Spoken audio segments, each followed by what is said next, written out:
Hey, it's a beautiful day in New York City, and I am in Chinatown making my way to my first stop of the day, which is the Mahayana Buddhist Temple. Here I am in front of the Mahayana Buddhist Temple. Let's go in.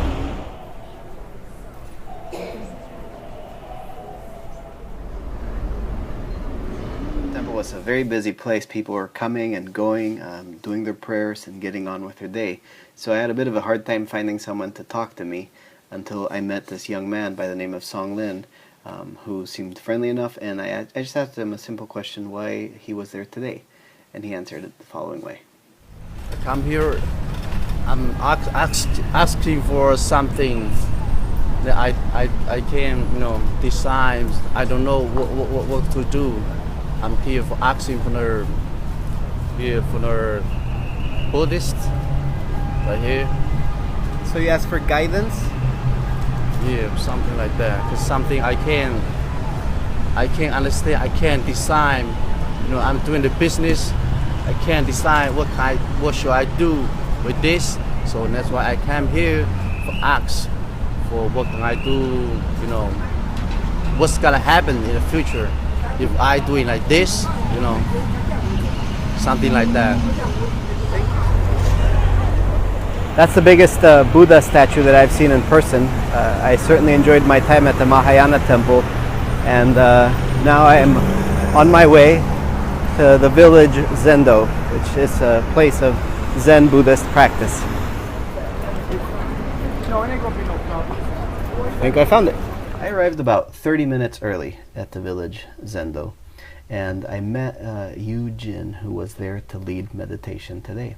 She was very gracious and very kind with her time, and she talked to me about her history and her practice of Zen Buddhism, and about the work of the village Zendo, which is a wonderful, thriving Buddhist community. I asked her if she would share for the camera about her practice, why she practices, and this is what she said. We always say to ourselves, like these people say, anything could happen. You get run over by a car tomorrow. You don't know what could happen. But I actually did get run over by a car. I've got this scar right here.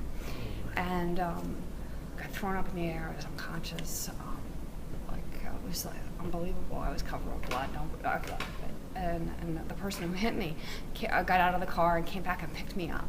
And I think probably was afraid. I certainly looked dead. He dropped me and walked away and got in his car and drove off.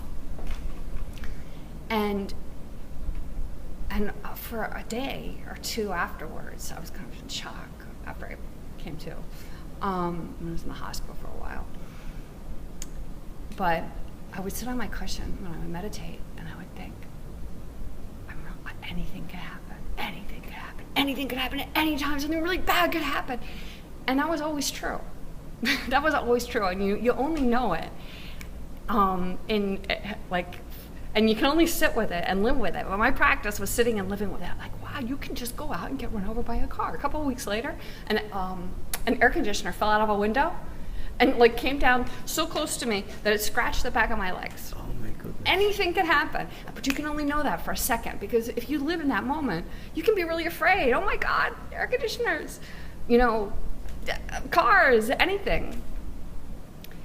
But the thing about anything can happen is it's not always air conditioners and cars, Sometimes it's good stuff too, but you're not always awake to it. You're not always aware to take it in, because you live in this place where you push away the belief that anything can happen.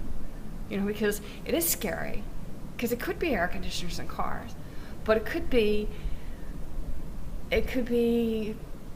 your kid telling you what a great day they have, which to somebody else might not seem like much, but my kid has a problem with depression, so when he's having a good day, I feel so happy, and I can really be there and with him and experience that, because anything could happen. Today was a good day for him. And so many of us, me included, walk around in this kind of, this thing where we put a blanket or a pillow between us and the rest of the world, because I don't want to live in a place of being afraid. But when I I can turn that fear into something else, into that moment of being open and available. And yeah, the thing that might happen is getting hit by a car, but the thing that might happen might be that fantastic sunset, or that moment when you look in somebody's eyes when they're telling you about a situation, and you really have a lot of empathy and you feel so close to that other person. You know what it's like. Like if you have that blanket in between you, can't have that experience. And you can't avoid cars hitting you and air conditioners falling. I mean, this shit just happens, you know. Yeah. And if you try to avoid the scary things, you miss the really great stuff too. And every day I remind myself I don't want to be that way. I don't want to be in that moment. But I need a lot of reminders. When I'm sitting on my cushion, when I'm talking to my teacher, I'm getting reminders at the Zendo. That helps keep me. It gives me two things. One, it gives me the support of the Sangha, the group that I practice with. That I know that they're going to be here for me. Last night I was talking to somebody about a problem that I was having. I know that I'll have somebody I can talk to. And they also encourage me, because we're all trying to do the same thing, which is stay awake and let ourselves be available for air conditioners falling and great moments in between, interpersonal moments and beautiful sunsets and all that kind of stuff too. So that's why I practice.